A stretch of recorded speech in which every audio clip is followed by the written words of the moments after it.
que mata a nossa fome, a nossa sede, mas nós também precisamos respirar espiritualmente.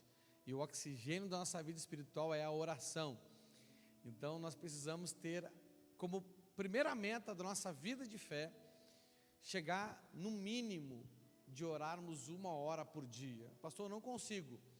Eu também, quando entreguei minha vida para Jesus, eu não conseguia, não é? Primeira oração que eu fiz, eu acho que eu orei 5 minutos, e olha lá, e já falei tudo que eu tinha no meu coração para falar para Deus, bem rápido, e fui aumentando, e fui aumentando, e fui aumentando, e fui aumentando, não é? Hoje isso leva algumas horas, né? Mas então você tem que ter como a meta chegar nesse tempo mínimo de oração. Jesus, ele confrontou os discípulos, porque eles já estavam num nível de pelo menos poder vigiar em oração por 1 hora, quando Jesus levou eles para o Getsemane, né? Então temos que chegar nesse nível. E depois da nossa segunda meta, nossa primeira meta então é chegar nesse tempo mínimo de oração, e depois da nossa segunda meta em oração, é sairmos do mínimo, não é verdade? Irmos crescendo, irmos desenvolvendo cada vez mais a nossa vida de oração, não é? A oração, é importante 2 coisas na oração: qualidade, repita comigo, qualidade e quantidade, não é? Tem que unir os dois, não basta ser bom se for pouco, não é? Tem que ser bom, mas também tem que ser o maior tempo possível, como também não adianta ser muito, se a qualidade da oração não for uma boa qualidade. E a Bíblia diz que nós podemos medir a qualidade de uma oração, se é de boa qualidade ou se é de má qualidade. E nós temos 2 indicadores bíblicos para saber se uma oração é de boa qualidade ou de má qualidade, não é? O primeiro indicador é que a Bíblia diz que a gente pede e não recebe porque não sabe pedir, não é? Então tem pessoas que vão falar com Deus, que elas não sabem o que pedir a Deus, e não sabem como pedir. Tem gente que não sabe o que pedir. Pastor, como que eu posso saber o que pedir? É quando você conhece a vontade de Deus, quando você conhece as promessas de Deus, não é? Deus prometeu aquilo que Ele quer dar. Então você pedir para Deus aquilo que, né? Aquilo que Deus não prometeu é um problema, né? E a segunda forma não é a forma de você pedir. Tem gente que ora colocando Deus na parede. Você já viu isso? Na parede. Como que coloca Deus? Deus, se o Senhor não me der, irmão, a gente pode fazer isso com Deus? Se o Senhor não me der, eu não vou fazer mais. Se o Senhor reclamar, tem gente que não pede, tem gente que reclama, não é verdade? Sim ou não? Tem gente que não sabe fazer um pedido, tem gente que reclama, e tem gente que reclama com Deus. Meu irmão, murmurar é pecado, seja com quem for, inclusive com Deus, não é verdade? Não é? E o segundo indicador é os motivos da nossa oração. A Bíblia diz que nós não pedimos porque não sabemos pedir, não é? Ou não sabemos o que pedir, ou não sabemos como pedir.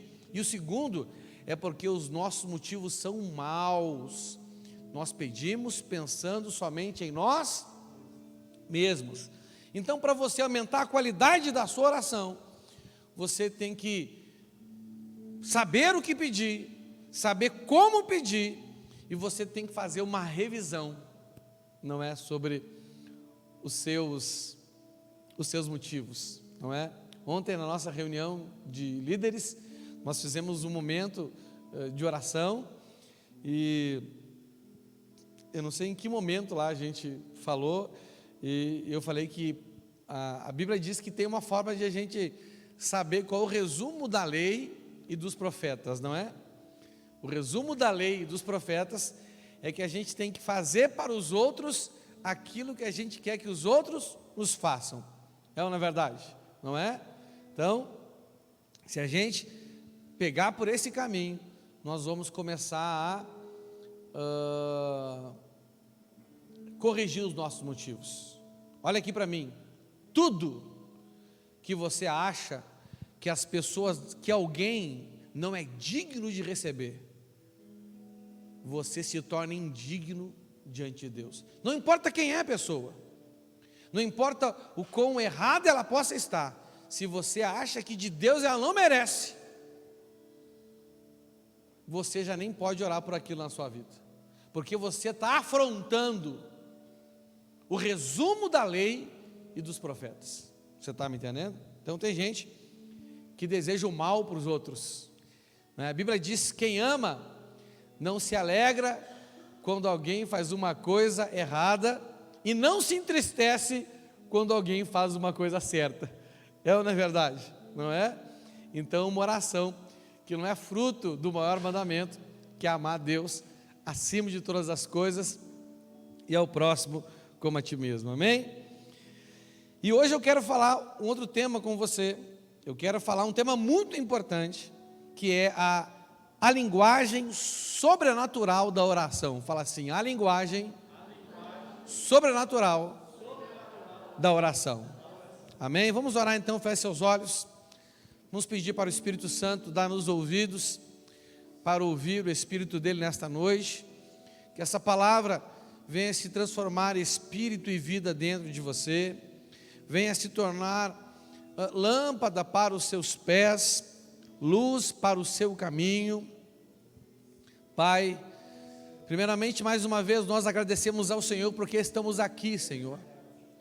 Como é bom estarmos aqui e podermos louvar ao Senhor, podemos te exaltar. Como é bom estarmos aqui na tua presença, reunidos como irmãos. Senhor meu Deus, obrigado, Pai, obrigado por essas pessoas que hoje estão aqui, por aquelas que por algum motivo não puderam estar aqui hoje.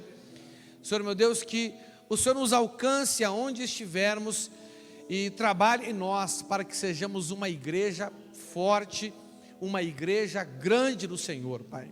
Senhor meu Deus, colocamos esse tema desta mensagem em tuas mãos, esse assunto que trataremos hoje aqui a nível de ensino sobre a linguagem sobrenatural da oração. Pai, que o Senhor venha falar conosco, nos dando entendimento, discernimento, capacidade para discernir e entender, guardar em nosso coração essa palavra e também colocar em prática, Pai. A tua palavra diz, está escrito, que o Evangelho é a lei perfeita que dá liberdade às pessoas. Se alguém examina bem essa lei e a põe em prática, está escrito que o Senhor abençoa tudo o que essa pessoa fizer. Senhor meu Deus, nós queremos ser pessoas abençoadas em tudo, Senhor. Por isso o Senhor nos dá a capacidade, Senhor nos dá a disposição de examinarmos bem tudo o que vem do Senhor e colocarmos em prática, Pai. É o que nós te pedimos, em nome do Senhor Jesus Cristo, amém, e graças a Deus, amém, gente? Aleluia, graças a Deus. Pode sentar no seu lugar.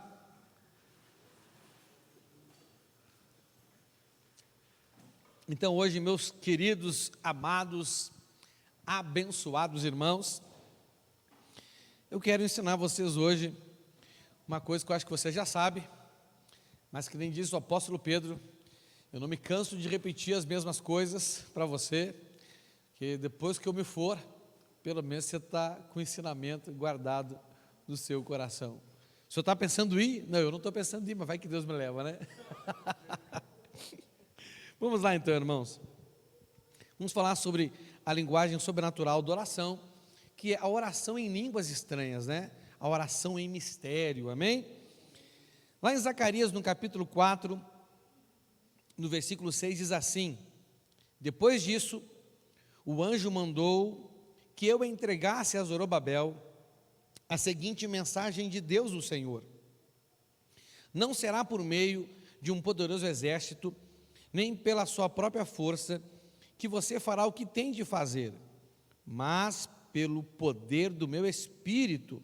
Sou eu, o Senhor Todo-Poderoso, quem está falando. Amém? Irmãos, a vida que nós vivemos e a obra que nós fazemos em Cristo, ela é sobretudo espiritual. Amém? A essência do que vivemos é espiritual.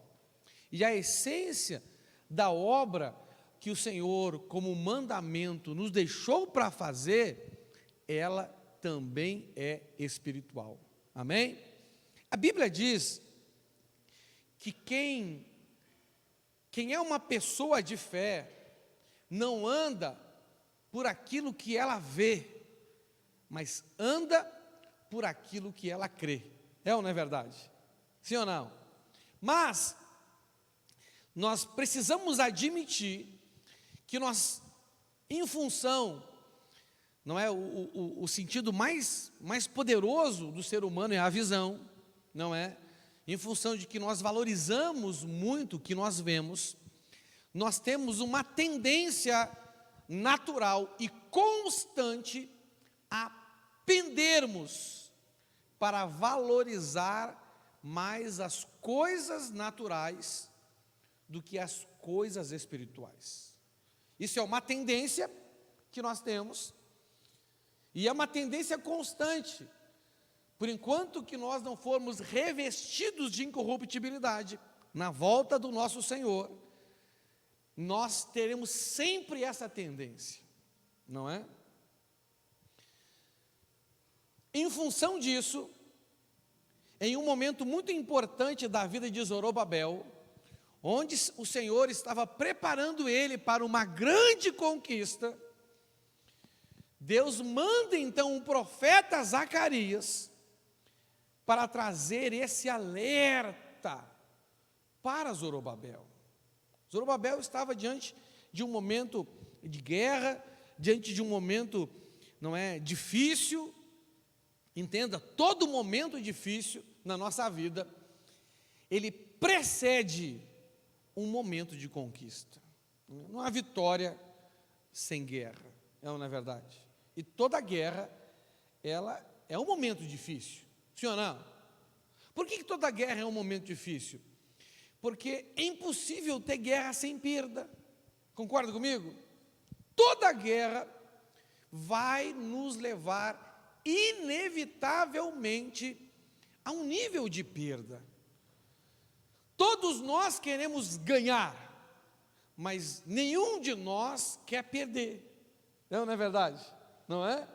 Então, toda guerra, ela envolve um momento de perda, e as perdas que valorizamos são aquelas que vemos, não é verdade? Então, Zorobabel se preparava com um exército para enfrentar o inimigo, e ele sabia que alguns dos soldados do seu exército, inevitavelmente, seriam feridos e outros mortos, não é? A batalha deles era uma batalha, né, muito corpo a corpo, muito próxima. Era impossível, pelo menos, você não sair ferido numa batalha dessa. Então, Zorobabel estava preocupado com a perspectiva daquilo que ele estava vendo, e o Senhor então manda Zacarias para lembrar Zorobabel dessa tendência, não é? Para lembrar Zorobabel que ele, nesse momento de preocupação, nesse momento de pressão, nesse momento difícil, porque é natural que a gente valorize mais aquilo que a gente consegue perceber mais, não é verdade? Não é? Então, ele deu esse alerta para Zorobabel. Zorobabel, não foca simplesmente naquilo que é natural que você tem que fazer. Foque principalmente naquilo que é espiritual. Porque embora Zorobabel precisasse lutar, embora Zorobabel precisasse de um exército, Embora Zorobabel precisasse de um exército que fosse forte, sim ou não? De soldados fortes, porque ele tinha uma responsabilidade natural, ele devia ir à guerra, e precisava ir à guerra com o exército. E um exército, para ser bom, tinha que ser composto por soldados valentes, por soldados fortes, não é verdade? Não é? Então, embora ele precisasse de tudo isso, o mais importante não era isso. Não é verdade? Não é? Na nova aliança, nós temos um alerta semelhante a esse. A Bíblia diz que, não é? Se Deus não vigiar, em vão vigia o sentinela. Se o Senhor não edifica, em vão trabalha o construtor. Isso é uma grande realidade. Então, o Senhor chamou essa atenção de Zorobabel para isso. Com certeza, Zorobabel, pela preocupação da vitória, ele estava mais preocupado com o que ele tinha que fazer como o líder de um exército do que como homem de Deus. Então é muito natural nós nos preocuparmos mais com o que temos que fazer naturalmente com relação àquilo que é a nossa responsabilidade do que espiritualmente. Todos nós aqui temos responsabilidades, não é? Eu, por exemplo, eu tenho responsabilidade de marido, eu tenho responsabilidade de pai, eu tenho responsabilidade de filho, eu tenho minha mãe, tenho meu pai, eu tenho responsabilidade de pastor da igreja, não é verdade? Sim ou não? Eu tenho, por exemplo, eu tenho responsabilidade de pregar para você hoje, não é verdade? Sim ou não? Isso exige uma ação natural minha. Eu tenho que escrever, não é? Eu não sei se você crê, eu escrevo, eu não psicografo. Psicografia é... Não é? Eu tenho que sentar para escrever, eu tenho que ler, eu tenho que estudar. É ou não é verdade? Sim ou não? Não é? Mas o que adiantaria tudo isso sem uma inspiração? Não é? Seria vazio. A letra mata, mas o Espírito vivifica. Você também. Você tem suas responsabilidades na sua família, no seu trabalho, aqui na igreja, seja lá o que você faz. Você tem uma responsabilidade. As meninas da dança, por exemplo, elas têm uma responsabilidade. Elas têm que dançar. Quem é que dançou hoje aqui? A Isa. Então a Isa, ela teve que ensaiar os passos, não é? Às vezes eu vejo a Lara sobe do ensaio e ela tem que fazer a abertura. Fala, pai, eu tenho que fazer a abertura. Eu falei, pô, filho, me ensina a fazer a abertura. Eu falei, nossa Deus, se eu te ensinar a fazer a abertura, eu morro. Não dá. Tem uma parte natural, sim ou não? Mas essa é a parte mais importante. É importante. Não estou dizendo que as nossas ações naturais não são importantes, mas existe algo que é mais importante. Deus está dizendo para Zorobabel que um exército forte não era importante na batalha? Sim ou não? Não. Ele não está dizendo que o exército não é importante. Ele só está dizendo que tem outra coisa que é ainda mais importante. Você está me entendendo? Que quem garante a vitória não é um exército grande e forte, não é? Você sabe qual o maior exército, o melhor exército do mundo hoje, pelo menos assim, mais temido? Não, dos States, dos Estados Unidos. Um grande número, bom treinamento, com os melhores equipamentos. Eles perderam a guerra do Vietnã. Por um exército em número menor, uns caras que mal tinham comida para comer, e com equipamento obsoleto. Perderam. Embora as coisas naturais que façamos são importantes, elas nunca de fato são a garantia. Você está me entendendo? A garantia do sucesso, a garantia da vitória, a garantia do crescimento, ela vem do Senhor. Amém? Nós vemos também um aviso semelhante, da mesma natureza, que Deus faz para Josué, não é verdade? Josué também, a semelhança de Zorobabel, só que agora, num tempo anterior a Zorobabel, né? Josué, ele também está se preparando para uma grande conquista, e uma conquista ainda mais significante da conquista que teria Zorobabel. É a conquista que todos nós aqui queremos chegar. Zorobabel tinha que lutar para manter uma conquista, ou para reconquistar uma conquista que tinham perdido. Mas Josué aqui tinha que conquistar pela primeira vez. É a conquista da promessa. Todos nós queremos ser vencedores na conquista da promessa que Deus tem para nós, não é verdade? Sim ou não? E o Senhor, Ele faz um alerta semelhante a Josué. Lá em Josué 1, do versículo 6 ao 9, diz assim: seja forte e corajoso, porque você vai comandar este povo quando eles tomarem posse da terra que prometi aos antepassados deles. Seja forte e muito corajoso, tome cuidado e viva de acordo com toda a lei que o meu servo Moisés lhe deu. Não se desvie dela em nada, e você terá sucesso em qualquer lugar para onde for. Fale sempre do que está escrito no livro da lei. Estude esse livro dia e noite e se esforce para viver de acordo com tudo o que está escrito nele. Se fizer isso, tudo lhe correrá bem e você terá sucesso.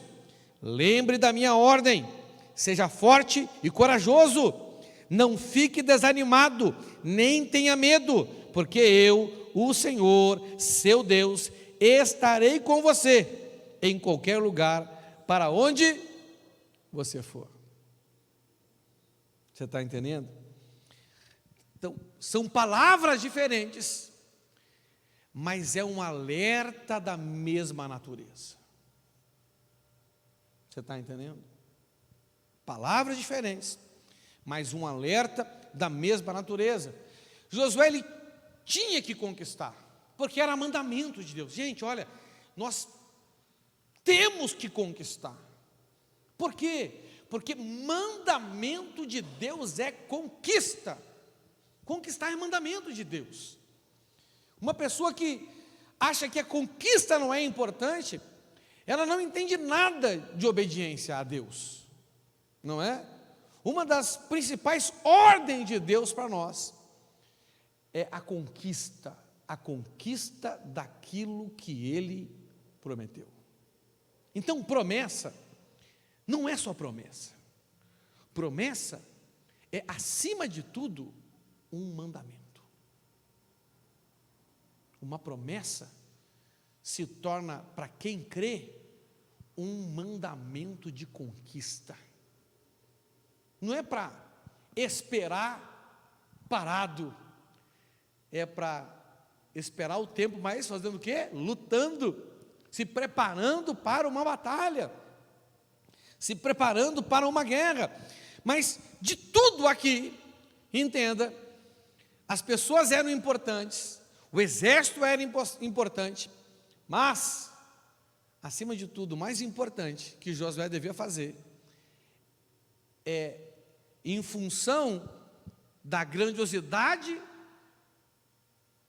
que aos olhos representava a responsabilidade natural dele, não negligenciar a sua responsabilidade espiritual. Porque muitas vezes, diante da grandiosidade das responsabilidades naturais que nós temos, que são muitas, nós acabamos relaxando nas nossas responsabilidades espirituais. A gente pensa assim, meu Deus, eu tenho que levantar a tal hora, levar o filho na escola, correr para o trabalho, voltar a pegar a criança na escola, chegar em casa e vem para a igreja, vai para a célula, vai para a escola, para a faculdade, e é aquela correria, meu irmão, e a gente fica, não é, tão absorvido com a grandiosidade, o tamanho daquilo que naturalmente nós temos que fazer, que negligenciamos aquilo que é mais importante, porque temos a tendência de ver e de valorizar mais aquilo que os olhos veem. Assim também aconteceu, por exemplo, com o discípulo de Eliseu. Um dia de manhã ele sai da casa onde eles estavam e viu um grande exército, um exército inimigo que o cercava. E aquilo que ele viu com os olhos naturais o fez temer. Não é verdade? Sim ou não? Semelhante caso aconteceu com os discípulos no barco no meio do mar da Galileia, quando o vento começou a soprar forte e as ondas começaram a bater sobre aquele barco. Quem já viu que ondão grandão e teve medo? Rapaz, uma vez na praia, da primeira vez que eu fui na praia, fui entrando, daqui a pouco veio um ondão, meu irmão. Rapaz, eu vi aquele negócio me cobrindo assim, ó. Eu não sabia nadar. Meu irmão, me deu um medo. Porque nós valorizamos muito a grandiosidade daquilo que vemos. Aí Eliseu, ele fala para o seu discípulo, maior são aqueles que estão conosco do que os que estão contra nós. E ele fez uma oração e pediu para Deus abrir os olhos do seu servo, e ele viu o exército angelical que os acompanhava. Você está entendendo? Então, o Senhor, ele também dá esse alerta a Josué, não é? Josué precisava comandar o exército à guerra, mas o que lhe daria a vitória não era o ato natural, porque, embora precisamos de um exército forte, ele nunca será a garantia da nossa vitória, não é? Irmãos, muitas pessoas desanimam porque olham para as suas condições naturais e se frustram e acham que, eu acho que não vou ter a vitória. Mas isso é porque você não está observando aquilo que é o mais importante, aquilo que de fato é a garantia, não é? Os recursos naturais são importantes, mas de forma alguma se institui como a garantia de alguma coisa na vida da gente. A garantia, ela sempre vem do Senhor, amém? Infelizmente, somos uma igreja que trabalha no natural, até trabalha no natural, mas trabalha pouco no espiritual, não é?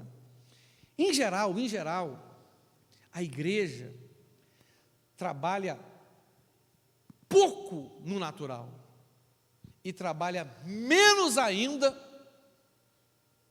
no espiritual. Aí você pode perguntar para mim, mas missionário, como que o senhor está dizendo que a gente trabalha pouco? Se eu me dando todinho, eu não tenho nem tempo de tanta coisa que eu faço na igreja. É que se a gente pega olhando para um indivíduo, a gente vê os indivíduos sobrecarregados, sim ou não? Por quê? Porque a seara é grande, mas os trabalhadores são poucos. Então, como poucos trabalham, eles ficam sobrecarregados, mas conseguem fazer pouco perto do resultado que a gente teria se todos trabalhassem. Não é verdade? Então, em geral, mesmo que alguns trabalhem muito, no final das contas, não é, se todo mundo estivesse trabalhando, a gente conseguiria fazer mais coisas também no natural. Agora, se naquilo que a gente vê, a gente já não se dedica do jeito que a gente deveria se dedicar, imagina então com relação àquilo que a gente não vê. Trabalhamos muito pouco ainda, né? Então, em geral, nós somos como um lenhador cortando árvores com um machado sem fio, como diz as Escrituras, lá em Eclesiastes 10:10, diz assim: se o machado está cego e sua lâmina foi afiada, é preciso golpear com mais força, agir com sabedoria, assegura o sucesso. Então, olha só, você sabe que o foco da Bíblia não é edificar lenhadores, não é verdade? Então, ele está usando uma linguagem que era comum naquela época. Hoje, a gente mora aqui na cidade, a gente não corta árvore, né? Por quê? A gente não constrói mais casa com madeira, dificilmente a gente, né, a lenha naquele tempo era o principal combustível, sim ou não? Não é? Ela aquecia a casa, cozinhava a comida, ela movia. Os primeiros veículos foram veículos a vapor, na verdade, né, os trem, aquele que era com carvão, uma lenha. Então, a principal fonte de energia que a gente tinha naquela época era a madeira. Então, meu irmão, e não tinha. Hoje tem usina hidrelétrica, né? Não tinha usina de madeira cortada. Você tinha que pegar o seu machado e você tinha que. Então, era algo comum a toda pessoa. Dificilmente alguém que não tinha um machado em casa para cortar a madeira que precisava para cozinhar, para aquecer a casa no inverno, e, né, para fazer outras coisas. Então, eles tinham uma prática. Então, o Senhor está fazendo uma comparação natural para explicar algo sobrenatural. O que ele está dizendo? Olha, se você dedica aquilo que você vê, mas se você não dedica aquilo que você não vê, você vai trabalhar muito mais e vai produzir menos. Você está entendendo? Qual é a parte mais importante do machado? Não, qual é a parte do machado que é mais importante? O fio. Só que o fio a gente não vê. Você vê o fio do machado? Para ver, tem que olhar bem de perto, não é verdade? Não é? A gente vê o cabo, a gente vê a cabeça do machado, mas a gente não atenta para o fio. Por quê? Porque naturalmente, quando a gente compara o fio com um todo, parece insignificante. Compara só o conjunto machado, cabo e o fio. Tão pequenininho. Não é verdade? As pessoas não se atentam para isso. Isso a gente vê na casa da gente, né? Eu gosto de ir na casa. Eu gosto não, né? Eu fico meio aborrecido quando eu vou na casa dos irmãos, que eu vou fazer um churrasco e me dão, pastor Marquinhos, uma faca daquele jeito. Meu irmão,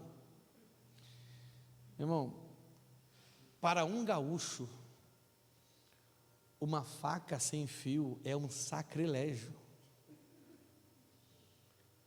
Na minha casa as facas são afiadas.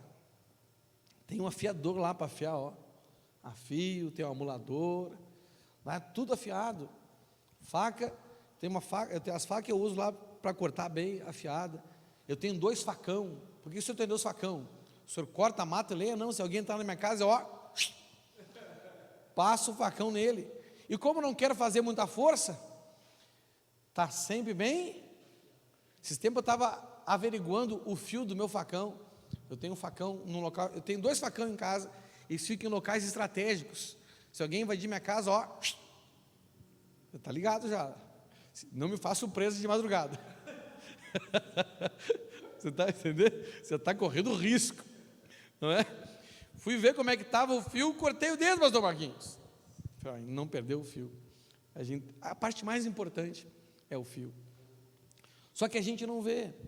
Então, assim, da nossa vida, o cabo e a cabeça do machado é aquilo que vemos. São as nossas responsabilidades e ações naturais. Mas o fio é espiritual. Nós não vemos, nós não percebemos, e por isso que na casa da maioria das pessoas, as facas não são afiadas. Elas se preocupam em ter a faca. Ah, a faca está ali, mas não se preocupe em afiar ela. E assim é o crente, é o que a Bíblia está dizendo aqui. Você se preocupa em fazer as coisas que são vistas, que os homens vê, que chamam a atenção aos olhos, mas vocês não se preocupam em fazer as coisas que não chamam a atenção aos olhos. O fio de um machado, de uma faca é tão fino que é difícil você ver ele. Eu, por exemplo, sem óculos já não consigo mais ver. Tá? Você está entendendo? Estou ficando ceguinho já, não é? Então, sem o fio bem feito, trabalhamos muito para não termos um bom resultado. E aí passamos raiva, é ou não é verdade? Passamos, uma coisa que é fácil se torna extremamente difícil. Eu me lembro do casamento do Fabinho. Quem lembra do casamento do Fabinho? Meu irmão, cheguei lá, pediram para me assar a carne. Meu irmão, desisti. Me deram 2 facas lá, que eu pegava o contrafilé e fazia assim, ó, e não cortava.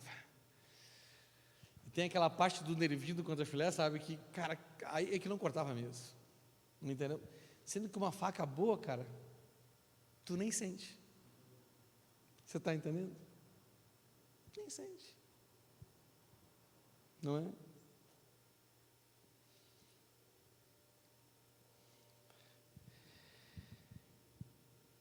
Então, o que garante o resultado do machado não era simplesmente o cabo e a cabeça, mas principalmente o fio. É ou não é verdade?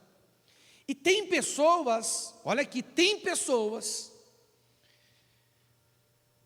que têm uma fé pequena, que elas acreditam que quando se fala em resultado, está se falando de algo natural e não espiritual. Mas esse texto aqui, como texto de Zorobabel, como texto de Eclesiastes, como texto lá do Novo Testamento, que em vão edifica a casa o construtor, se Deus não está edificando, mostra que resultado é algo extremamente espiritual. E uma pessoa que não valoriza o resultado é uma pessoa que tem problema na sua vida espiritual. Uma pessoa que não valoriza resultado. Tem gente que fala assim, se Deus quiser, Ele me dá. Isso mostra que você tem um problema espiritual. Quem não valoriza resultado tem um problema espiritual, tem um problema de fé. Mas pastor, quantas vezes fala assim para mim, pastor, o senhor só pensa em números. Aí eu pergunto, capítulo qual e versículo qual? Porque tem um livro na Bíblia que é números, não é verdade? Números é tão importante que tem até um livro na Bíblia com o nome de Números, não é? A linguagem sobrenatural da oração é a principal e mais importante ferramenta que Deus nos dá para desenvolvermos a nossa vida espiritual e também para mantermos afiado as ferramentas espirituais que Ele nos dá. A Bíblia fala que nós, como cristãos, nós somos soldados Sim ou não? Soldados. E a Bíblia fala que o soldado tem que ter uma armadura. Mas a principal arma de um soldado é a espada. É a palavra de Deus. E a espada nós usamos tanto para atacar como para defender. Um bom espadachim não precisa de armadura, porque só com a espada ele se vira. Você está entendendo? E uma espada precisa ser afiada, é ou não é verdade? Sim ou não? Então, se eu não desenvolvo a minha vida espiritual, se eu não uso essa ferramenta da oração na linguagem sobrenatural, orar em língua estranha, eu não vou desenvolver a minha vida espiritual.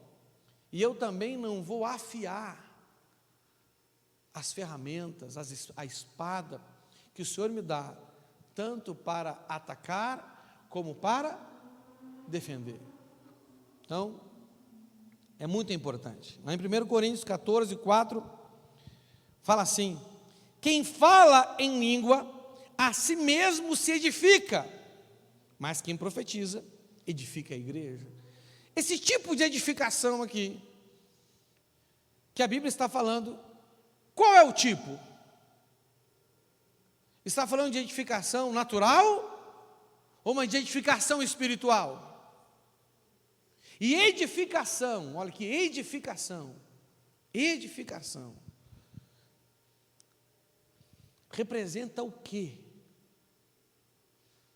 Edificação representa crescimento. Edificação representa desenvolvimento. A Bíblia diz, lá em Efésios, no capítulo 4, que quando o corpo está saudável, ele cresce e se desenvolve. Fala assim, cresce e se desenvolve. Você está entendendo? Então, quando nós usamos essa ferramenta da linguagem sobrenatural de oração, nós somos edificados espiritualmente, nós crescemos e nos desenvolvemos espiritualmente.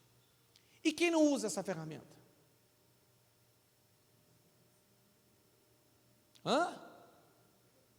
Não cresce e não desenvolve.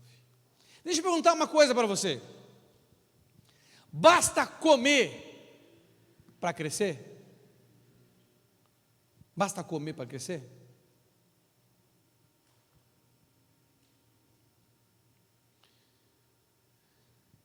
Se o seu organismo não está processando aquilo que você come, você cresce? O seu corpo cresce? Não. É por isso que tem pessoas que têm conhecimento bíblico, porque é ensinada, porque lê, porque estuda, mas é espiritualmente extremamente matura. A gente não vê ação do Espírito Santo na vida dela, a gente não vê fruto do Espírito Santo na vida dela. Você está entendendo? Ela se move só no natural. Só no natural. Irmãos, a maioria dos crentes hoje se move só no natural. Nós precisamos nos mover no natural, sim, mas acima de tudo, precisamos nos mover no sobrenatural. Dá uma glória a Deus aí. A oração em línguas estranhas tem o propósito de nos levar à maior dimensão de uma vida no Espírito. Então, conforme você vai usando esta ferramenta, ela vai aumentando a dimensão da sua vida espiritual, dimensões que você alcança. E o objetivo da oração, na linguagem sobrenatural de oração, é te conduzir ao mais alto nível, à mais alta dimensão de vida espiritual que você pode imaginar. Ela edifica, ela gera crescimento, ela gera desenvolvimento na sua vida. E é uma das ferramentas que Deus dá para a gente que mais tem sido negligenciada. Nós pegamos algo que é poderoso e usamos aquilo só como um sinal. Só como um sinal. Só como um sinal. Só que a linguagem de oração sobrenatural, embora ela sinalize algumas coisas, ela não é só um sinal. Você está me entendendo? Ela é algo muito mais dinâmico, muito mais poderoso. É ou não é verdade? Sim ou não? Por exemplo, se alguém chega todo molhado agora aqui na igreja, é um sinal que está chovendo. É ou não é verdade? E a água é sinal que ele está molhado. Mas a gente pode dizer que o que a água é para nós é que ela é sinal de chuva? A água é vida. A água é o quê? É vida. Sem água não existe vida.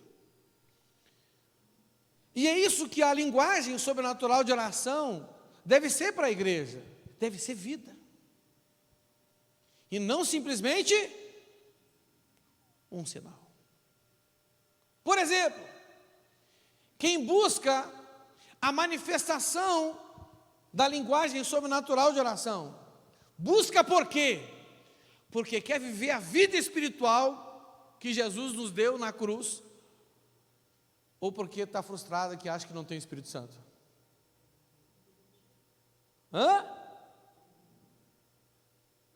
A maioria quer só para um sinal, não só para mostrar que eu tenho Espírito Santo. E usa só quando está com os outros, que é a hora que menos interessa usar.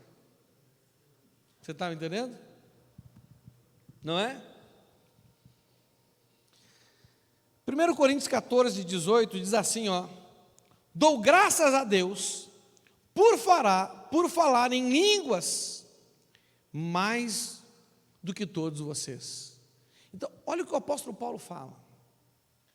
O apóstolo Paulo fala que ele dava graças a Deus.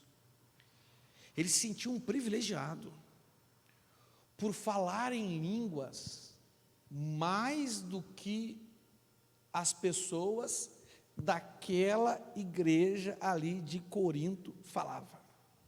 Mais do que todos vocês. Gente, por que o apóstolo Paulo se esforçava tanto para falar em línguas? E ele está falando aqui em quantidade, ele fala mais. Esse mais aqui representa a quantidade. Amém? Por que o apóstolo Paulo, cheio da responsabilidade que tinha, um homem com a visão, um homem que diz assim, rapaz, eu conheço os segredos de Cristo. Fala ou não fala? Numa das cartas dele, ele fala assim, eu conheço os segredos de Cristo. E o que eu escrevi para vocês mostra que eu conheço mesmo. Por quê? Que ele se esforçava para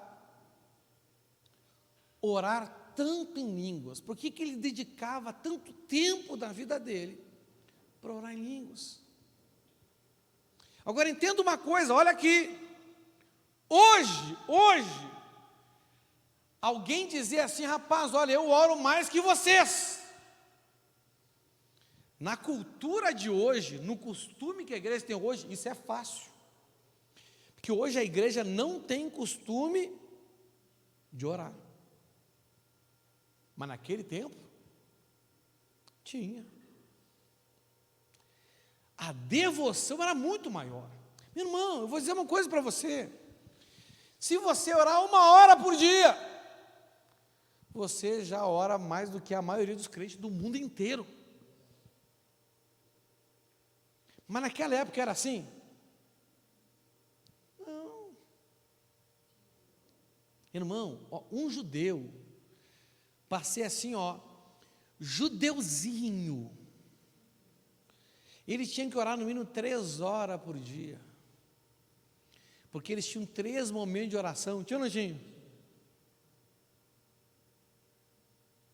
A Bíblia não fala de quanto tempo é, mas eles iam para o templo, não ficavam 1 hora no templo só, meu irmão.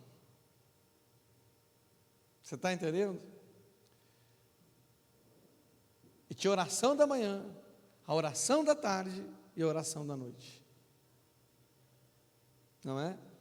Então eu chuto, assim, ó, por baixo, que o apóstolo Paulo, ele orava assim acima de 5, 6 horas por dia, em língua estranha. Aí você pode pensar, esse cara não fazia mais nada então. Fazia muita coisa, não é? Conta-se uma história, não sei se é uma história ou se é uma história, não é? Sou Martinho Lutero. Diz que um dia perguntaram para ele quanto tempo que ele orava por dia. Eu oro 4 horas por dia. Aí perguntaram assim, quando você tem muita coisa para fazer? Eu oro 6, que eu preciso mais de oração. Se eu tenho muita coisa, a expectativa é que ele dissesse, não, quando eu tenho muita coisa para fazer, eu oro menos. Quando eu tenho muita coisa para fazer, eu oro 6. Eu oro mais. Porque se eu tenho mais coisa para fazer, eu preciso de mais ação de Deus. Então não tem que orar menos. Eu tenho que orar mais. É ou não é verdade? Não é? Então, para você ver a importância da oração, mas o apóstolo Paulo, ele coloca a oração em língua estranha, a linguagem sobrenatural de oração, acima da oração normal, da oração comum que a gente faz. Irmãos, na fé judaica, eles não podiam orar todo o tempo, porque eles tinham que estar no templo para orar, e se não pudesse estar no templo, tinha que estar voltado com a cara para o templo, não é? Na nova aliança, rapaz, o apóstolo Paulo percebeu que, né, o segredo que ele revelou, né, Cristo em nós, a esperança da glória, e agora ele tinha esse dom sobrenatural de oração, poderoso, e ele podia orar agora a qualquer momento, não é? Olha a importância que ele dá para isso. Então, usar constantemente a linguagem sobrenatural de oração nos traz maravilhosos benefícios. Porque, irmãos, olha só, como que a gente dá importância a alguma coisa? O que determina se alguém é importante, mais importante ou menos importante? O resultado que dá. É ou não é verdade? Sim ou não? Todas as pessoas têm a mesma importância para Deus? Sim ou não? Não. Deus ama todos iguais. Vamos dar exemplo que Jesus fala do vaso.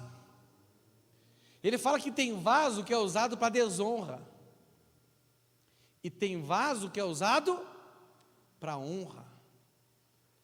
Em algumas traduções fala assim, ó, tem vasos que são usados para coisas menos importantes, e tem vasos que são usados para coisas mais. Isso mostra que o Senhor não dá a mesma importância para todos. Ele ama todos. Mas o quanto você vai ser importante para alguém é você que decide. Sabia que é você que decide o quanto você vai ser importante para alguém? Que todo mundo quer ser importante. Mas muitas vezes nós colocamos a gente ser importante para alguém na responsabilidade da outra pessoa. Sim ou não? A Bíblia nos ensina o que a gente tem que fazer para ser importante e o que a gente tem que fazer se a gente deseja ser mais importante.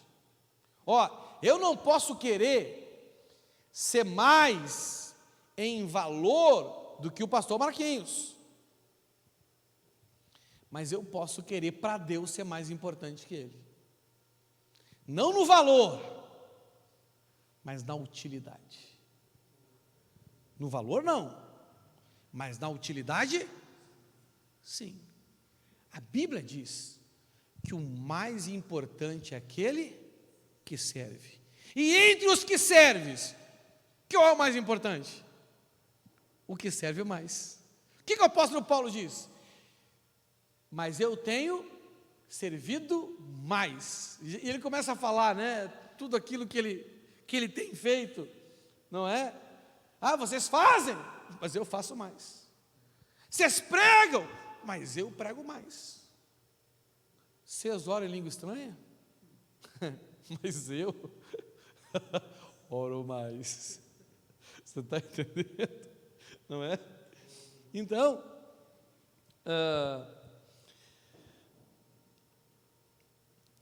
por que eu estou dizendo isso? Por que os dons, por que orar a língua é importante? Porque nos traz benefícios maravilhosos.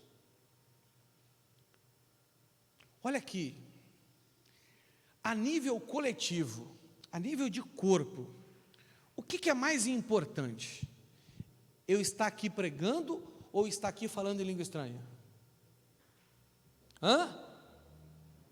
Mas a nível do meu relacionamento com Deus, o que é mais importante? Eu ficar pregando no meu lugar secreto ou ficar orando em língua estranha? E qual a importância teria eu estar pregando aqui sem uma verdadeira vida com Deus? No final das contas, o que é mais importante? Orar em língua estranha. Para vocês é mais importante que eu pregue, mas para vocês não é importante que eu pregue sem ter vida com Deus. E sem a oração sobrenatural, a minha vida espiritual não se desenvolve. Porque não está escrito que quando eu oro a Deus na minha língua materna, eu sou edificado espiritualmente. Não está escrito. Tem que orar, mas não está escrito que gera edificação. Não está escrito que gera crescimento. Não está escrito que gera desenvolvimento. Você está vendo por que a gente não cresce? Quem está discernindo aí? Olha aí. Deixa eu fazer uma pergunta para você. Está escrito o que eu estou falando ou você acha que eu estou forçando a barra? Está escrito. Você está entendendo? Então, meu irmão, olha aqui. O dom de língua estranha, não o dom de 1 Coríntios, mas a capacidade sobrenatural de orar em língua estranha, que é nos dado pela fé, está lá em Marcos 17, é o dom mais importante da igreja. Mais importante.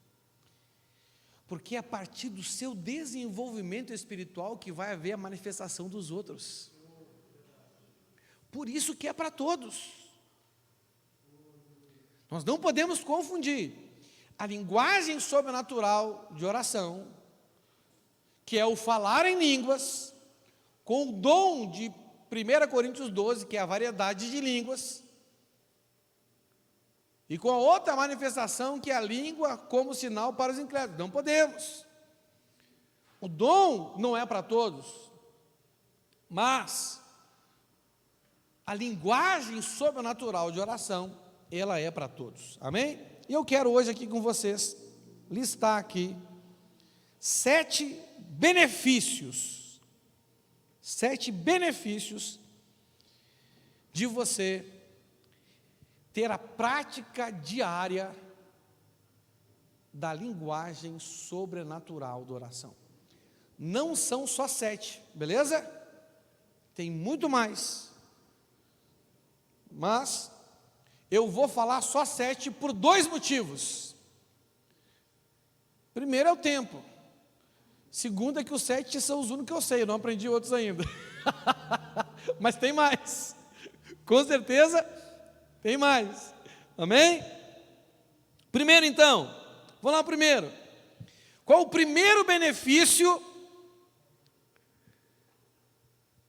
de você ter a prática diária da linguagem sobrenatural, de orar na linguagem sobrenatural de oração?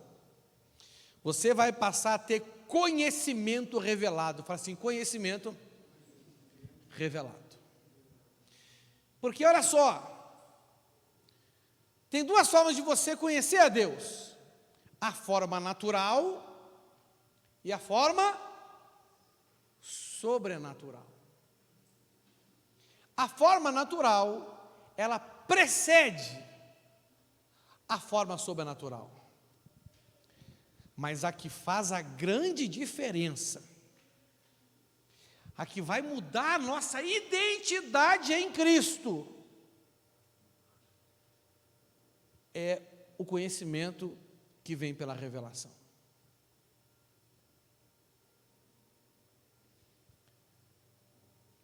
Pedro conhecia Jesus, sim ou não? Andava com ele, dormia na mesma casa que ele, comia na mesma mesa que ele. Ele participou de coisas da vida de Jesus que a maioria dos seres humanos daquela época nunca viram. Ele vê Jesus ir no banheiro, eu imagino. Entendeu? Você já acha que ele só orava no jardim? Dia inteiro no jardim de Getsemane. Jesus só orava. E depois ia fazer oração com posição de mãos para os discípulos. Bom que ele é santo. Mas ele tinha um conhecimento natural de Jesus.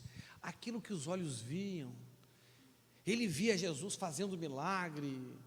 Ele estava entre aqueles que perguntaram: que homem é esse, que até o vento e a tempestade obedece à sua voz? Você está entendendo? Mas a diferença na vida dele, o que mudou a vida dele, foi um conhecimento revelado que ele teve. Quando Jesus pergunta: quem as pessoas dizem que eu sou? Eles respondem. E depois ele pergunta: e quem vocês dizem que eu sou? E ele dá uma resposta para Jesus, que Jesus discerniu que não era um conhecimento com base no estudo, mas era um conhecimento com base na revelação. E ele diz: tu és o Cristo, o Filho do Deus vivo. Entenda? Pedro já sabia que Jesus era o Cristo, como eu e você sabemos. Mas ele sabia porque ele viu com os olhos coisas acontecerem. Ele estava junto quando João mandou os discípulos perguntarem para Jesus: o Senhor é aquele que deveria de vir? Ou temos que esperar outro? Aí Jesus mandou os discípulos responder para João, relatando os sinais. Sim ou não? Os sinais. Por que ele falou dos sinais?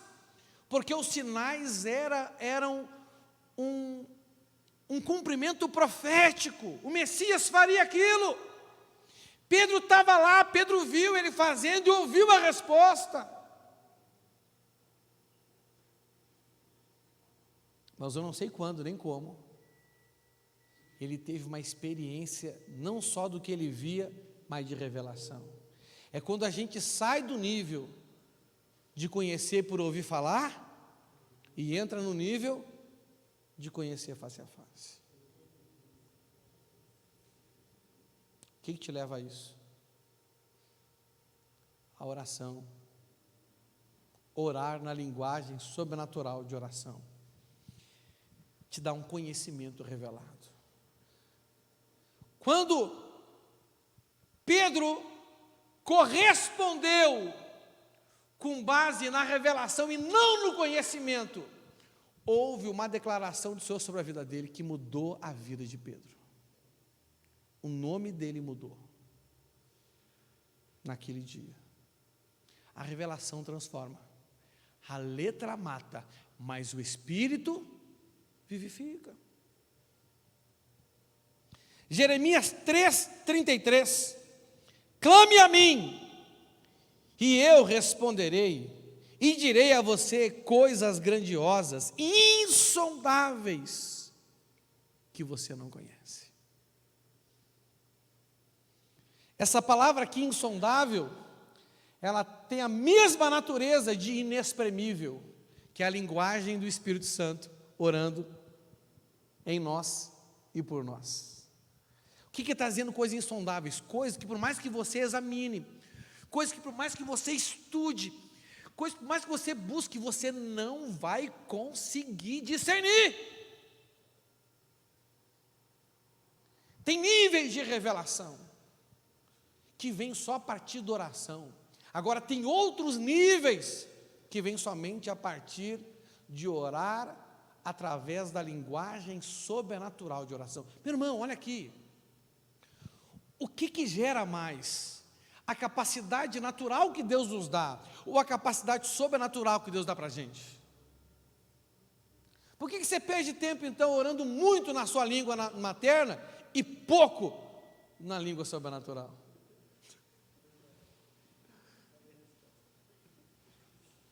Como é que é o nome disso? Burrice. É ou não é verdade? Lá no texto do Machado, que diz assim, ó, se o machado está cego e a sua lâmina não foi afiada, é preciso golpear com mais força. Agir com sabedoria assegura o sucesso. O que ele está dizendo aqui? Que quando eu faço muito natural, mas negligencio o sobrenatural, o espiritual, eu estou agindo como tolo,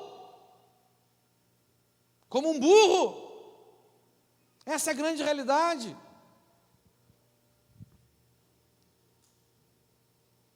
João 6,63 diz assim: o espírito da vida, a carne não produz nada que se aproveite. As palavras que eu disse são espírito e vida. Irmãos, olha só, não são poucas pessoas que eu aconselho, e não são qualquer pessoa não, que elas falam assim, missionário, eu leio a Bíblia, mas eu tenho dificuldade de entender.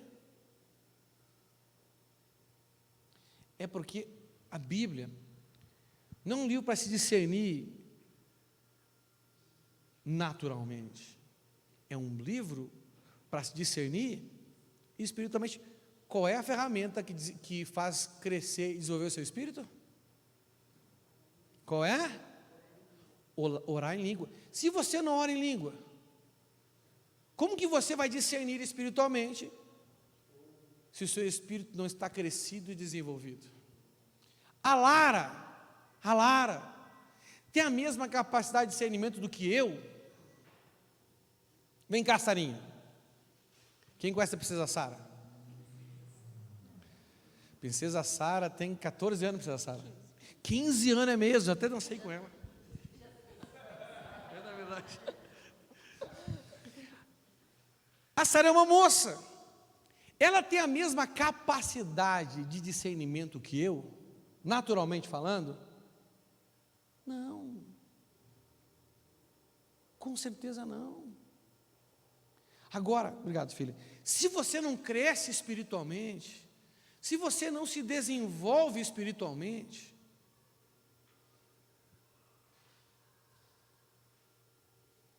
você não vai ter discernimento.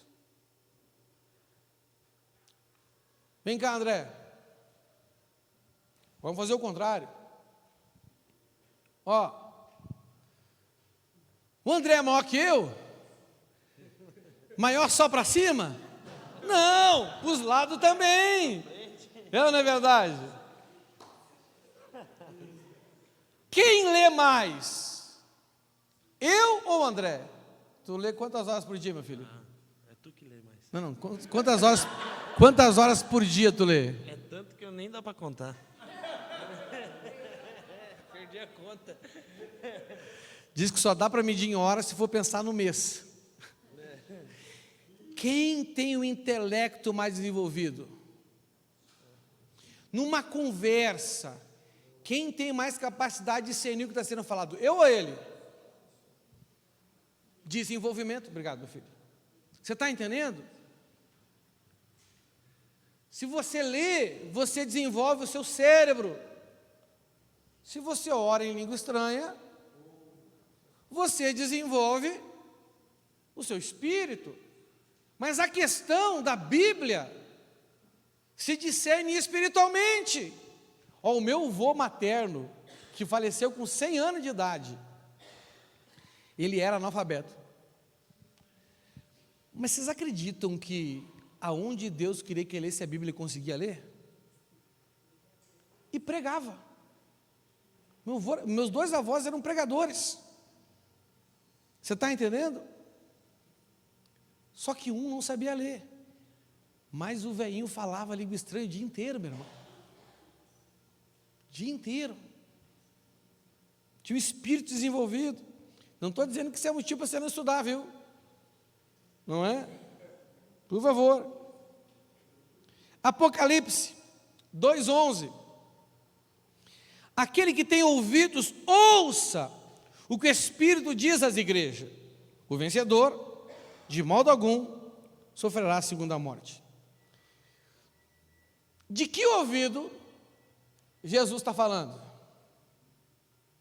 Aquele que tem ouvido, é esse ouvido aqui? Que ouvido é? O ouvido espiritual.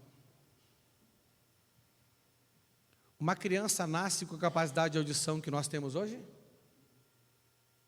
Com a capacidade de visão? De fala? Com a capacidade motora? Não. Crescimento e desenvolvimento. Então, meu irmão, se você não ora em língua estranha, você ainda é um feto. Não tem as suas capacidades espirituais desenvolvidas. Por isso que ele diz, quem tem, ele está falando para a gente que tem ouvido, orelha. Naturalmente todos nós temos, mas espiritualmente nem todos têm. Porque não cresceu, porque não desenvolveu. Então olha só, a linguagem sobrenatural da oração, ela traz para você como benefício a capacidade espiritual de você receber revelação de Deus, de você poder discernir espiritualmente as coisas. Você está entendendo? Então ore, ore. Segundo benefício, fala assim, edificação da fé. Judas, versículo 20, qual é o capítulo de Judas? Só tem um, né, meu irmão? Aí, ó, Xeli que tá boa na Bíblia aí, ó. Só tem um. Qual o capítulo?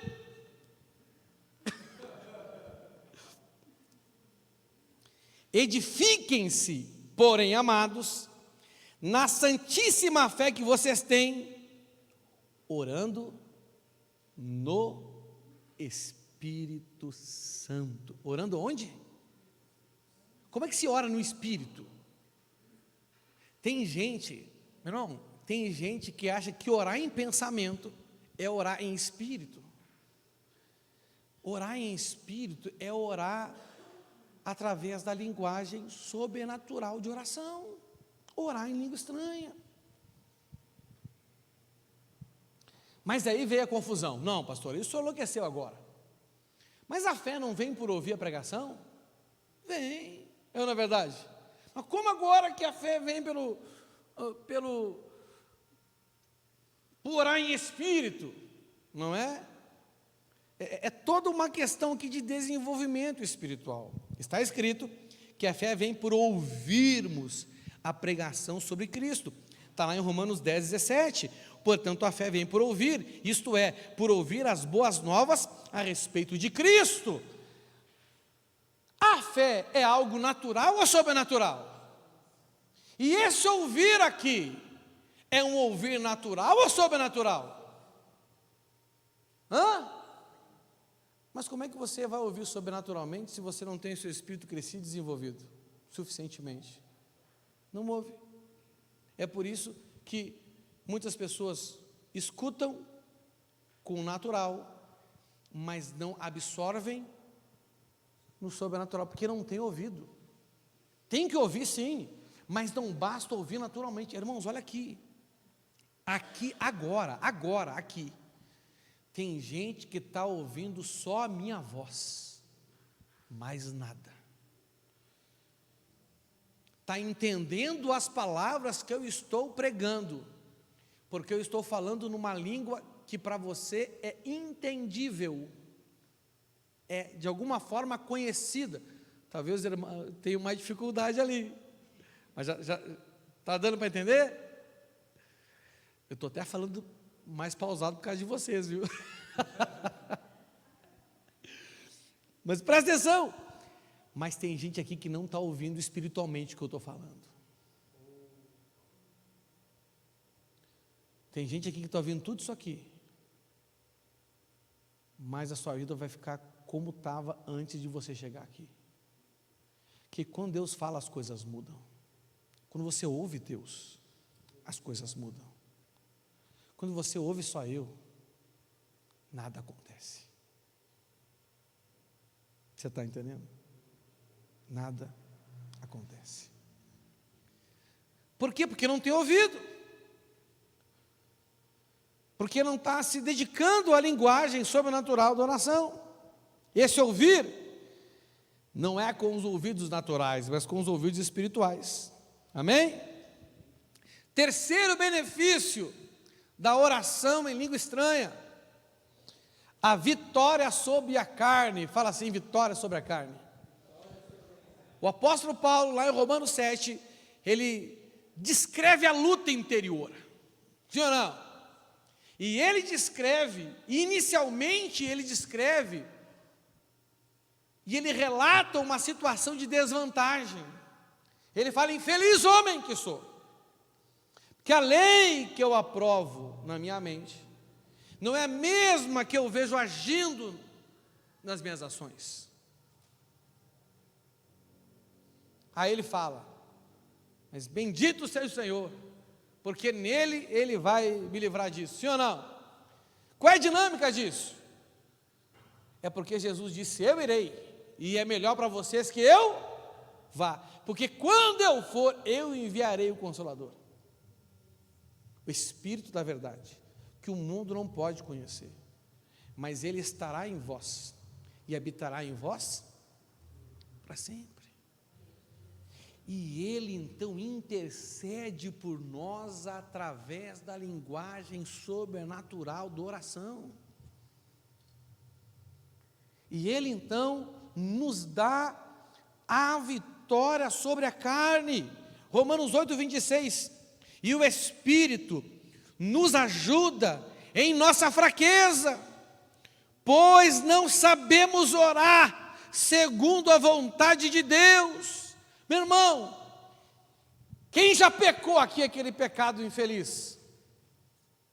Quem já pecou? Mesmo depois de crente já pecou? Pecou? Oi?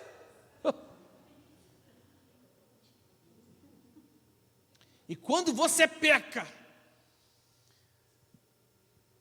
o que você tem para falar para Deus?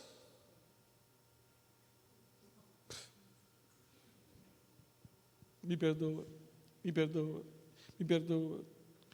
Parece oração de pagão, uma vã repetição. Não estou dizendo que não tem que pedir perdão.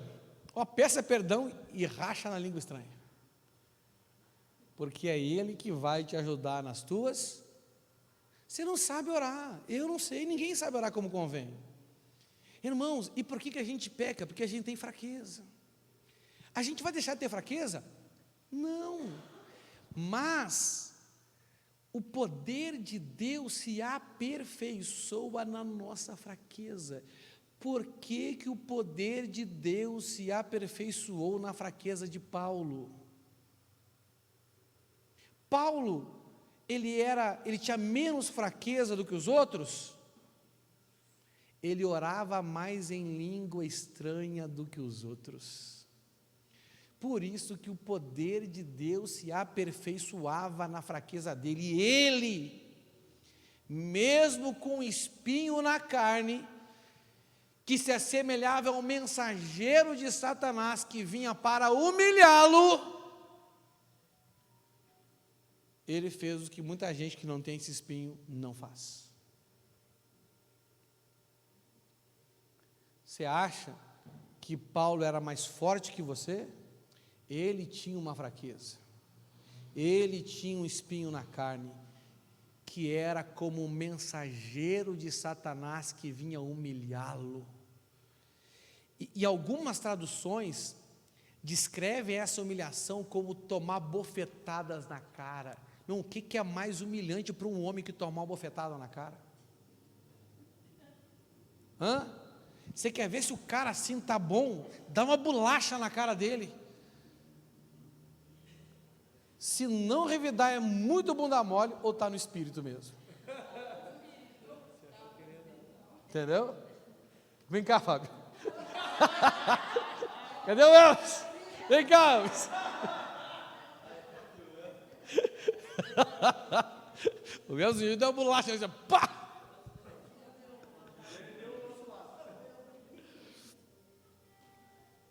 Gálatas 5, 16, 17. Por isso digo, vivam pelo Espírito, e de modo nenhum satisfarão os desejos da carne, pois a carne deseja o que é contrário ao Espírito, e o Espírito que é contrário à carne. Eles estão em conflito um com o outro, de modo que vocês não podem fazer o que vocês desejam. Gente, a melhor forma de você vencer pecado, só vence pecado quem tem a prática diária da oração na linguagem sobrenatural de oração. Não vence pecado de outro jeito. Você está me entendendo? A confissão, a oração da confissão,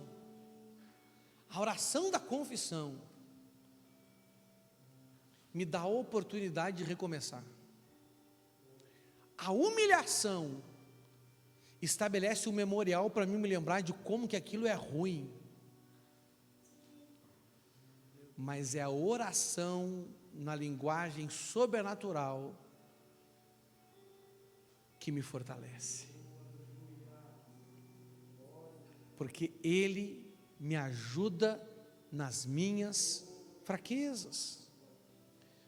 O quarto benefício,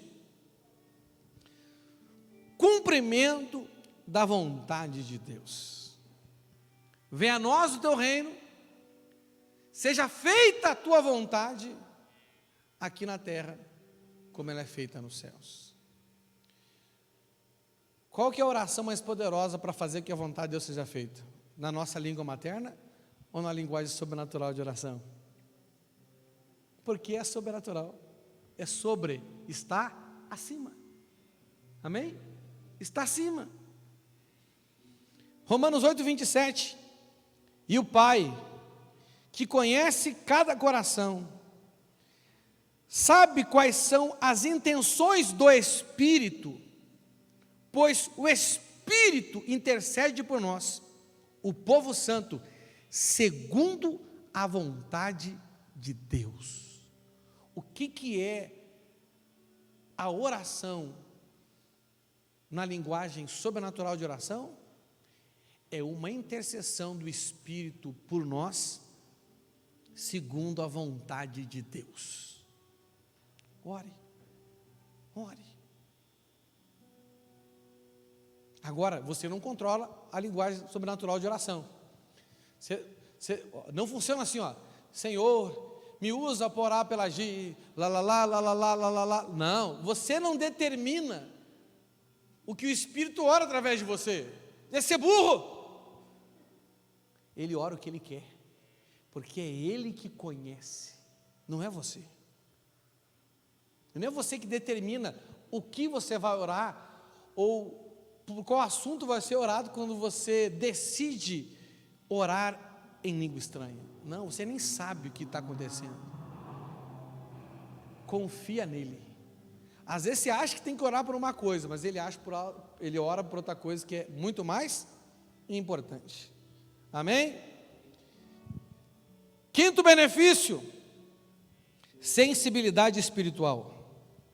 1 Coríntios 14:14 diz assim: pois se ora em línguas, meu espírito ora, mas eu não entendo o que eu estou dizendo. O que acontece aqui, meu irmão? Quando você deixa o seu espírito orar, você está exercitando ele. Você está fazendo o quê? E ele cresce, ele se fortalece. Você está me entendendo? E porque ele cresce e fortalece, a sua sensibilidade espiritual desenvolve. Você começa a ter discernimento espiritual. Você começa a ter percepção espiritual, porque o seu espírito está sendo fortalecido. Olha só, se a sua carne está mais forte que o seu espírito, você terá mais percepções naturais do que espiritual. Mas se o seu espírito está mais forte que a sua carne, você terá mais percepção espiritual do que natural. Você está me entendendo? Uma das dinâmicas do jejum é essa. Não é eu só não comer, é eu enfraquecer a carne para dar uma vantagem ao espírito, mas alimentar o meu espírito. Orando, lendo a Bíblia, orando em língua estranha. Pastor, se eu só faço jejum, mas eu não faço mais nada, o que está acontecendo comigo? Você está passando fome, vai perder umas gramas, quem sabe? No máximo isso. Você está entendendo? E aqui tem um segredo, meu irmão, olha aqui. O jejum aliado à linguagem sobrenatural de oração é um jejum poderoso. Porque você pode orar isso em todo tempo, em todo momento. Você está me entendendo? Porque ao mesmo tempo que você está debilitando a carne, você está exercitando o espírito está orando, não é a mente orando, não é a alma orando. Você faz jejum, ora na língua normal, pela fé, mas é a sua mente orando, e o espírito está quietinho. Põe ele para se mexer. Exercícios espirituais, o apóstolo Paulo fala. Provérbios 20:27. O espírito do homem é a lâmpada do Senhor, e vasculha cada parte do seu ser. Então, quanto mais exercitado o nosso espírito está na oração, mais forte é a luz dele dentro de nós. E a gente consegue ter mais discernimento sobre as coisas. Mateus 2:8. Jesus percebeu logo em seu espírito que era disso que eles estavam pensando, e lhes disse: por que vocês estão remoendo essas coisas em seu coração? Ele tem uma percepção espiritual. Você está entendendo? Pastor, o senhor está dizendo que Jesus orava em língua estranha? Deixa de ser burro, meu irmão.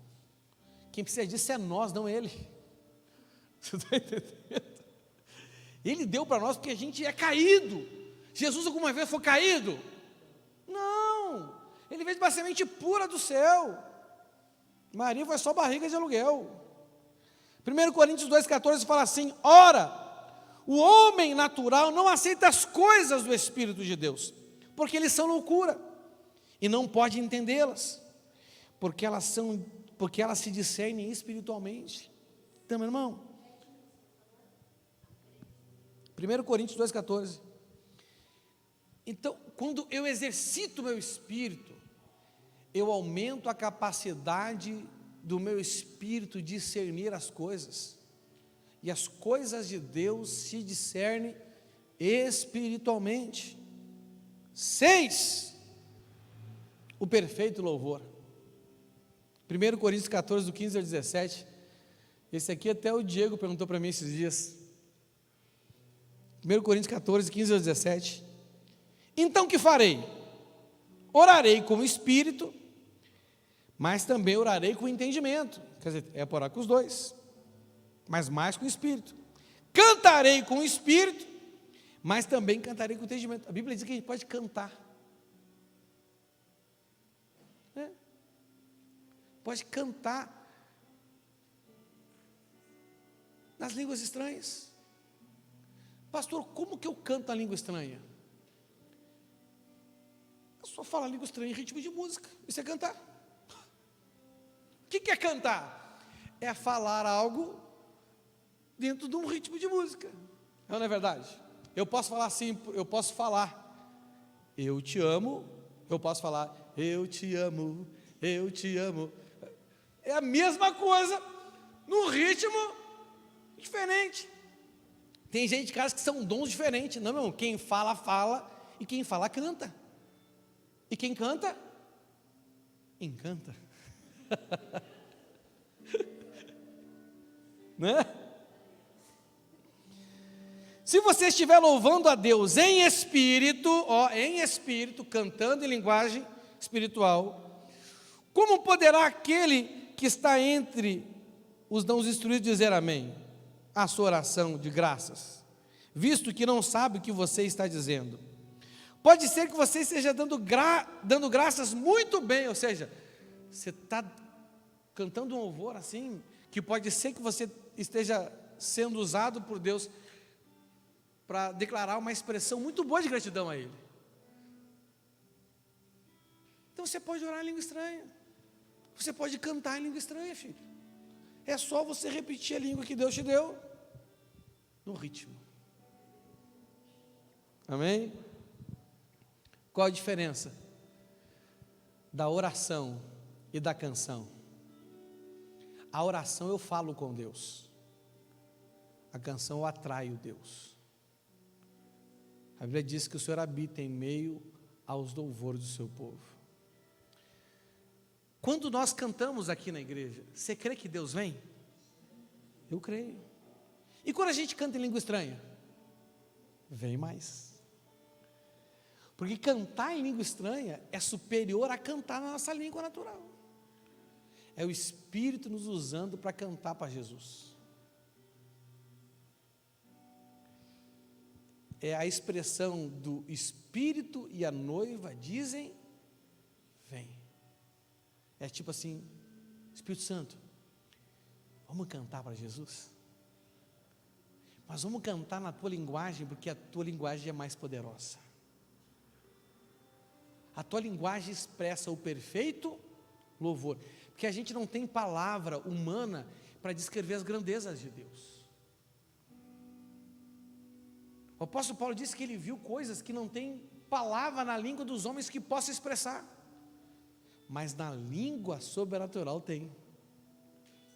Então, através da oração, da linguagem natural de oração, que pode ser cantada, nós ministramos o perfeito louvor.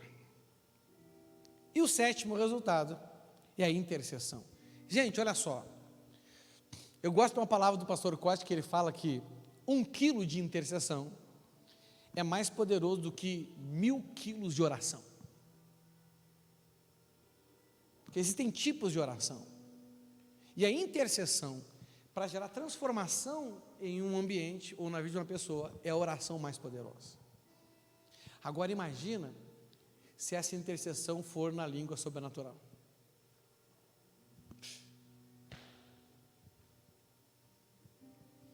Romanos 8, 26 e 27 fala assim: da mesma forma, o Espírito nos ajuda em nossa fraqueza, pois não sabemos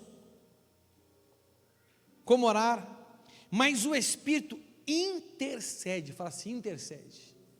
Não é só uma oração, ele intercede por nós com gemidos inexprimíveis, insondáveis. E aquele que sonda os corações conhece a intenção do Espírito, porque o Espírito intercede pelos santos, de acordo com a vontade de Deus. Irmão, diante de tudo isso, a partir de agora, o que você vai fazer? Orar em língua estranha.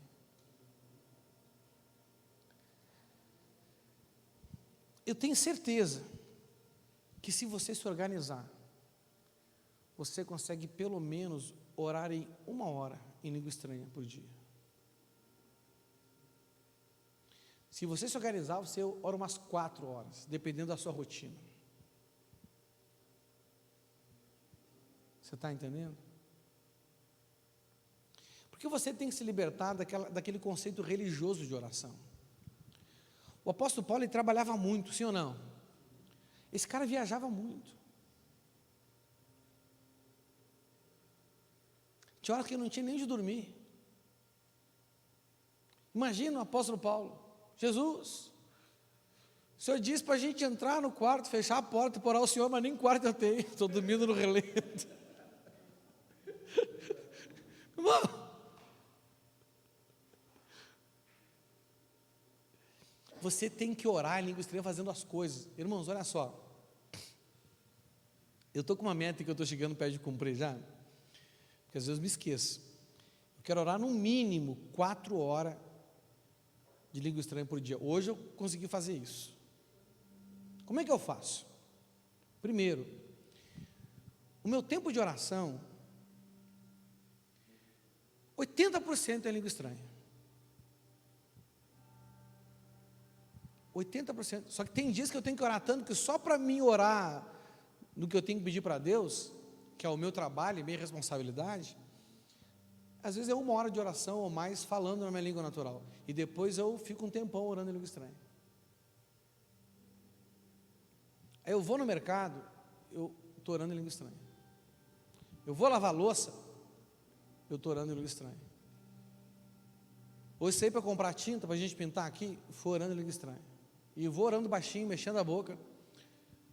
Pastor, não vou pensar que o senhor é louco? Pode pensar o que quiser, meu irmão, eu oro em língua estranha.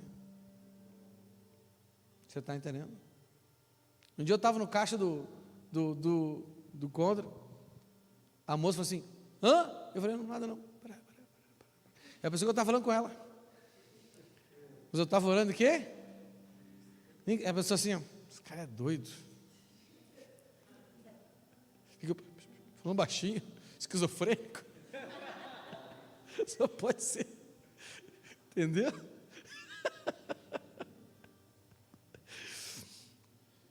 Às vezes você está trabalhando. Eu falei para as irmãs lá ontem, para a Gia, né? A Gia, a Celina, que trabalha com limpeza de casa. Elas ficam o dia inteiro sozinhas dentro de uma casa, limpando a casa, meu irmão.